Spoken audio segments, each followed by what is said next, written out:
asistencia ahora sí, ¿verdad? Bueno, vamos a primero pasar lista.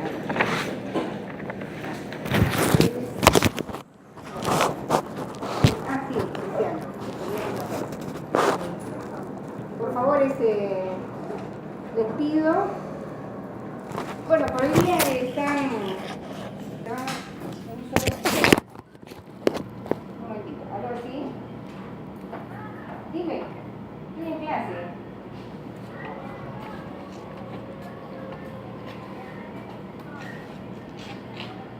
Ok, ya, pero mándale un mensaje tú. Mándale un mensaje. Ya, ¿dónde estás ahorita? Ya. Si sales tarde, le dice que te recoja, ¿ya? Ya, entonces nos vemos. Ya, ok, pide. Ay, disculpe, Bien. Entonces, son 14 temas y todos los temas en un solo CD. Nada que 2, nada que 3. A ustedes les conviene, hacen economía. Entonces, la próxima, y son 14, entonces la próxima semana empezamos el 1, 2 y el 3. Si se puede el 4, para ir avanzando y hacemos seminario y práctica. ¿Ya?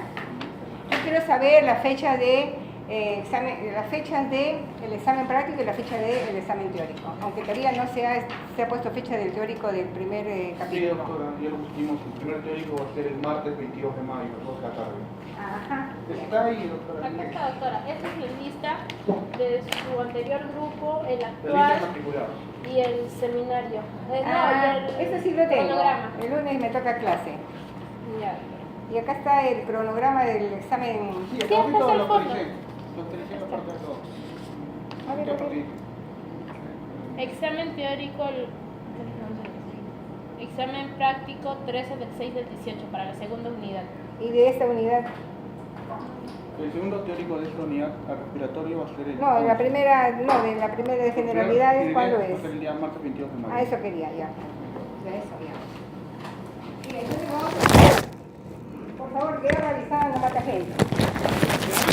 Ustedes con su inscriben, hacen todos los mismos radiológicos, ¿sí? En la teoría también, entonces aprueban facilito el curso. Facilito, como papelita. Todos están matriculados, ¿no?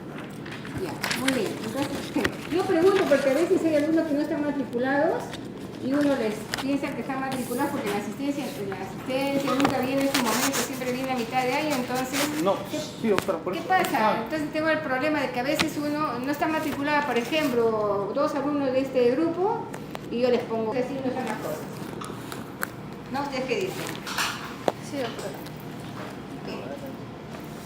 Entonces vamos a empezar lo que es la práctica de tórax. ¿Cómo se estudia el tórax? ¿Cuántas proyecciones existen para evaluar el tórax?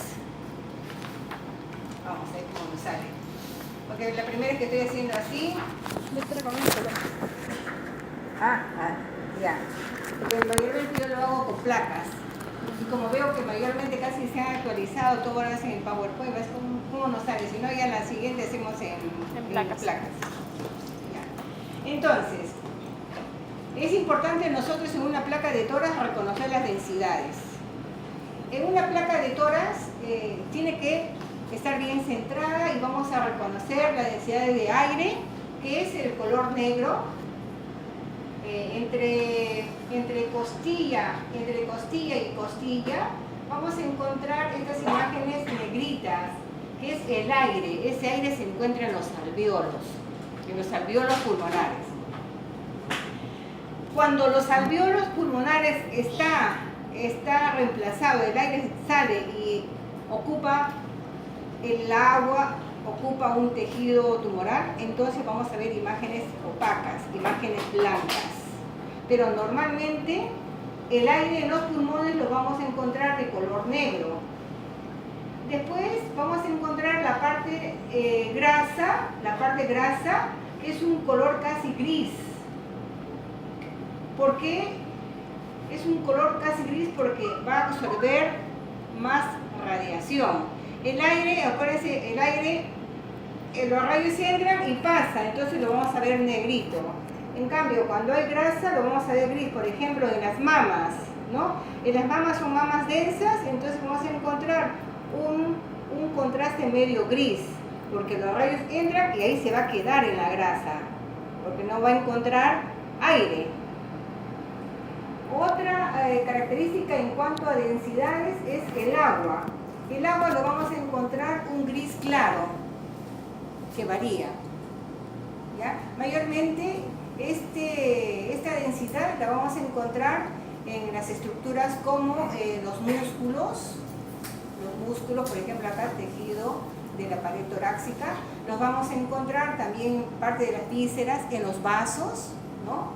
Y también cuando encontramos, por ejemplo acá, si la radiografía de tórax está tomada de pie, vamos a encontrar un nivel hidroaéreo, miren, hidroaéreo, debajo del hemidiafragma izquierdo, que es la cámara gástrica, ¿no? Entonces esto es aire, ¿no? De color negro, y el contenido del estómago, que es líquido, es más o menos un gris claro. También otro tipo de densidad, que es la de los huesos. Miren, la de los huesos, de las costillas, de la columna, de la clavícula y de la escápula, vamos a encontrar, como tienen calcio, lo vamos a encontrar de un color blanco, ¿ya? Cuando, por ejemplo, este paciente ha recibido un disparo de un arma, de un proyectil, y la bala va a estar localizada, pónganse en el parénquima, ¿no? Entonces, por el tipo de ser un artefacto de densidad metálica, lo vamos a encontrar de color blanco brillante. Pero acuérdense, si el paciente ha recibido un proyectil, una bala perdida, y se ha impactado en el pulmón, no sabemos si ha penetrado el parénquima pulmonar o se ha quedado en la piel. Entonces, para eso le tomamos la placa de tórax en frontal y una lateral para ver si está en piel, si se quedó en el esternón o pasó, a lo mejor fracturó algo, ha causado un neumotórax o un hemoneumotórax. Entonces, para eso jugamos con las incidencias. Tenemos la frontal y después vamos a ver las laterales. Bien, pasamos al siguiente, a ver cómo nos va. Nada que ver. Ahí acá era, ¿no? ¿Cuáles son los requisitos técnicos de la placa de tórax? Acá tenemos los requisitos, no son muchos. Uno es que el paciente esté de pie, paciente que vaya caminando, porque hay pacientes, por ejemplo, si ustedes van a emergencia, casi algunos pacientes están postrados, están tequeados, aparte van en la camilla, o a veces pacientes que no pueden mantenerse de pie y están en la silla de ruedas, o a veces hay criaturas, algún bebito que lo llevan echadito, un recién nacido, no lo van a poner de pie, un recién nacidito, oye, párate, tampoco, ¿no? Entonces echadito se le toma. Pero cuando nosotros tenemos que tomar un paciente que viene caminando, dentro de las condiciones es que tomar la placa de pie. En bipedestación, esa es la palabra que se usa, bipedestación. Entonces, el paciente viene de pie, se coloca, se saca todo lo que es elementos metálicos, por ejemplo la medallita, si tiene cabello largo, ¿no? Hombre y mujer tienen cabello largo, entonces que se lo suba, porque el cabello también da falsa imagen, se proyecta en los hombros y a veces se traduce una mala imagen que se ve en la radiografía, ¿ya? Entonces se sube el cabello, se saca todos los cuerpos, elementos metálicos, cadenitas, collares que tenga, y el brasier, si es una dama, se pone la bata, el pecho en el estativo, ¿no? Es un estativo que mayormente el paciente de tórax va a tener que estar en el estativo y los rayos van de atrás hacia adelante, por eso es que es una radiografía póstero anterior. ¿Qué tiene que hacer el paciente? Separar las escápulas para que no se superpongan al parénquima pulmonar, toma aire profundo, aguanta la respiración y ya el tecnólogo ya le puso los factores, como trabajamos con equipo digital, entonces puso los factores y en segundos hizo el disparo y ahí nomás de inmediato sale la imagen en el sistema digital, ya la estamos viendo, sin necesidad de de que pase a cámara oscura, sin necesidad de que vaya a la procesadora automática, usando placa radiográfica. Ya no usamos, en algunas excepciones se usa placa radiográfica, pero mayormente ya lo estamos haciendo digital, ¿ya? Entonces, esas son las condiciones, los requisitos para que se obtenga una buena radiografía. Lo que únicamente me estoy olvidando es la distancia del tubo de rayos con la distancia del paciente. Si yo quiero una placa de tórax, la distancia es de más de 1,50 m. Pero para que me salga adecuadamente el tamaño real de la silueta cardíaca, tiene que ser 1,80 m a 2 metros de distancia. ¿Qué pasa si este es el paciente, acá tengo el tubo y lo acerco menos de 1,50 m? Entonces la placa me va a salir completamente magnificada.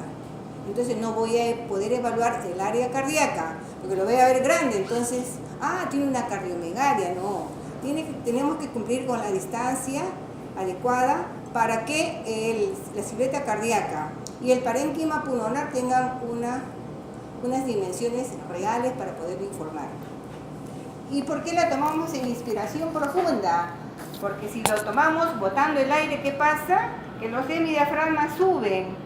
Voy a tener menos campo pulmonar para estudiar y el corazón se va a ver apoyado sobre el hemidiafragma izquierdo. Me va a confundir y me va a simular una cardiomegalia. Por eso que son los requisitos importantes. En cuanto al centraje, por ejemplo, miren, ustedes acá tenemos una radiografía de tórax, ¿no? Donde estamos viendo el límite en medio de la vértebra. Yo mayormente estoy cogiendo las apófisis espinosas, ¿no? Marco una vertical. Estoy viendo el borde interno de la clavícula derecha y el borde interno de la otra clavícula con la espina, la apófisis espinosa. Entonces yo tengo que medir una distancia equidistante, que tiene que ser normal esta distancia de acá con la otra distancia del otro lado, para decir que el paciente está bien centrado. Porque a veces el paciente, uno piensa que está derecho, a veces se chuequea y nosotros podemos reconocerlo viendo esto de acá. ¿Ya? Después tenemos que reconocer, habíamos hablado que entre costilla y costilla tenemos esta imagen negra que es la transparencia de los campos pulmonares. Son completamente, el contraste es de color negro. Después vamos a evaluar la inspiración, paciente bien inspirado. Miren, contamos las costillas anteriores. 1, 2, 3, 4, 5, 6 y la sexta costilla anterior a la altura del hemidiafragma. Eso me dice que el paciente ha ventilado bien, ¿ya? Si cuento la costilla anterior hasta la cuarta vértebra, hasta la cuarta costilla, me dice que ha ventilado poco. Entonces voy a obtener quizás el corazón no lo voy a encontrar en esta posición casi vertical, lo voy a encontrar apoyada al hemidiafragma izquierdo. Otra en relación a las escápulas. Si ustedes ven, las escápulas están fuera del parénquima pulmonar, tanto la escápula derecha como la escápula izquierda. Es importante destacarla porque también nos confunde, nos baja la densidad. Acuérdense que es hueso la escápula, incrementa el calcio y puede confundirse con una radioopacidad. Otra cosa importante que debemos de tener en cuenta es el centraje. ¿A qué altura va los rayos? Si el paciente está pegado el pecho al chasis y habíamos dicho que va de atrás hacia adelante, el centraje es a nivel de la sexta vértebra dorsal, ¿ya? Acuérdense que la primera costilla se articula con D1, entonces buscamos dónde está D1, bajamos de 2, de 3, de 4. Entre D4 y D5, más o menos acá, es el centraje que vamos a hacer, o sea, más o menos a la altura del manubrio esternal. Otros se orientan, por ejemplo, si el paciente está mirando el chasis y los rayos están atrás, hay otros que se orientan la punta de las escápulas, más o menos si están acá las escápulas, entonces seguimos una línea imaginaria, entonces el centraje va a ser acá. Y ahí es donde va a incidir los rayos. paciente. Una vez que hemos hecho el disparo, cuando estamos trabajando con el equipo digital no hay problema, porque a veces la radiografía la vemos, así en contados segundos vemos, y si está blanda, ¿ya? Ahí estamos hablando en cuanto a la penetración. Y si está un poquito blanda, entonces no voy a definir adecuadamente la transparencia del parénquima pulmonar, entonces yo juego con los grises. Se puede jugar con los grises antes de congelar la imagen. Si yo no juego con los grises y congelo la imagen, entonces quizás voy a obtener una radiografía blanca, muy penetrada, ¿no? Entonces tenemos que adaptarla a lo que es un parénquima pulmonar normal. Esa es la ventaja del sistema digital, porque si fuera con el sistema en que usamos placas radiográficas, si no usamos el kilovoltaje, el miliamperaje, el tiempo de exposición adecuado, póngase, le tomé al paciente usando los chasis con la película radiográfica dentro y lo voy a procesar y me salió una placa penetrada, que no voy a ver nada, únicamente voy a ver hueso. Parénquima no me ayuda, entonces ¿qué pasa? Que esa placa la tengo que anular y nuevamente tomarle al paciente. ¿Qué implica tomarle nuevamente al paciente? Es exponerlo a los rayos. Nosotros no tenemos que exponerlo al paciente a los rayos. Y si salió blanda, igual vamos a tener que repetirla en la placa porque para informar no sirve. Entonces, con el sistema digital nosotros, antes de congelar la imagen y mandarla a que los médicos le informen, jugamos con los grises. Si cuando una placa está con los contrastes adecuados, mayormente, miren, a nivel del mediastino superior, ustedes ven una columna radiolúcida, lo están viendo. Esta columna radiolúcida es la tráquea. Siempre vamos a ver en el mediastino superior la tráquea, como está con aire, lo vamos a ver negrito. Acá vamos a ver, si bajamos a nivel del mediastino, vamos a ver la sombra del manubrio esternal, acá está, que se articula con la clavícula. Bajando vamos a ver la silueta cardíaca, ¿no? De color blanco. El borde derecho, el borde izquierdo. Tenemos acá la sombra, Juanito. Allá, que pase. Adelante, gracias Juanito. Tenemos acá la sombra de la clavícula, que es calcio, la vamos a ver. La clavícula derecha y la clavícula izquierda, que se articula, ¿no? Con el manubrio del esternón. Habíamos dicho que las escápulas tienen que salir. ¿Y cómo las sacamos? Hay pacientes que están todos artrósicos, no pueden articular, tienen un problema, entonces ya ahí el tecnólogo tiene que poner paciente con dificultad en despejar las escápulas. Ya. Como ha ventilado bien, miren, contamos la primera costilla. Esta es la primera costilla. Y acá adelante tenemos el cartílago de la primera costilla, que a veces se ve como un nódulo.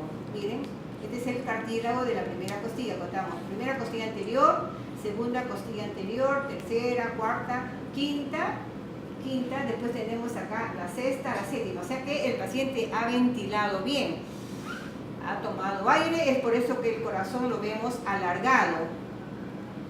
Y está centrado. Como yo me observo que el paciente está bien derechito, acá tengo la apófisis espinosa, el borde derecho de la apófisis espinosa, mido con la articulación, la carilla articular de la clavícula, mido esta distancia y después mido la otra distancia y tiene que estar igual para decir que el paciente está bien derecho.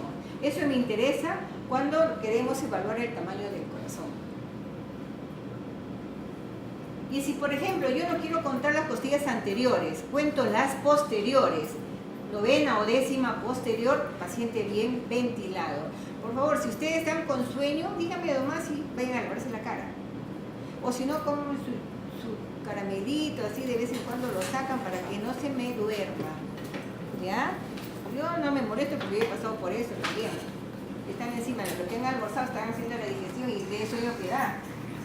Así que, el baño de damas es la última de la derecha y de la última cuentan, la tercera es de varones, siempre está a la derecha. No vayan a entrar a la de damas los varones. Ya. Entonces, eso me dice que el paciente ha ventilado bien, logramos ver las primeras vértebras, además se logra ver las primeras vértebras, las primeras vértebras dorsales, mas no vemos la continuidad de las vértebras dorsales, o sea que el contraste es adecuado, la penetración es adecuada. Ojo, hay médicos que les gusta un poco así, pero que se evalúe también la sombra de las demás vértebras dorsales. ¿Por qué les gusta? Porque a veces hay patologías que se esconden bien delante o detrás de la silueta cardíaca. Entonces, esta es la buena penetración.